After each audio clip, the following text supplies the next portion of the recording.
ऐन गणेशोत्सवात राज्य परिवहन कर्मचारी संघटनेने बेमुदत संपाची हाक दिली। एसटी कर्मचारी संघटना आजपासून राज्यभर बेमुदत आंदोलन करते। राज्य शासनाच्या कर्मचाऱ्यांप्रमाणे एसटी महामंडळातील कामगारांना वेतन द्यावे या प्रमुख मागणीसाठी एसटी कर्मचारी संघटनेकडून सेवा बंद आंदोलन करण्याचा निर्णय घेतला।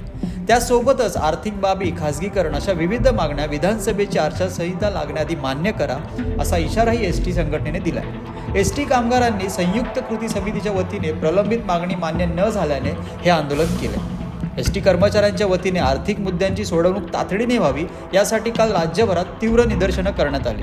मुंबई सेंट्रल येथे कृती समितीच्या वतीने निदर्शनं करण्यात आली। यावेळी सरकारला अंतिम इशारा देखील देण्यात आला। यानंतर आजपासून एसटी कर्मचाऱ्यांनी काम बंद आंदोलनाचा निर्णय घेतला। त्यामुळे राज्यातील एसटीची वाहतूक मोठ्या प्रमाणात विस्कळीत होण्याची शक्यता आहे। तसेच एसटीच्या संपामुळे राज्यभरातील प्रवाशांची गैरसोय होण्याची शक्यता आहे। ऐन गणेशोत्सवात एसटी कर्मचाऱ्यांकडून संपाची हाक देण्यात आल्याने चाकरमान्यांचे हाल होणार आहेत।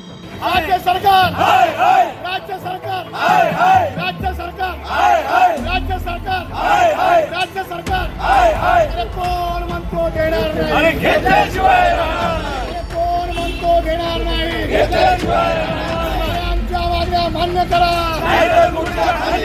आमच्या मागण्या मान्य करा। राज्य सरकारी कर्मचाऱ्यांप्रमाणे एसटी कर्मचाऱ्यांना वेतन मिळावे, प्रलंबित महागाई भत्ता आणि फरक, वाढीव घरभाडे भत्ता आणि फरक, वेतनवाढीच्या दराचा फरक मिळावा यासाठी एसटी कर्मचाऱ्यांनी बेमुदत संप पुकारला आहे। तसेच 4,849 कोटी रुपयांमधील शिल्लक रकमेचे वाटप करण्यात यावे।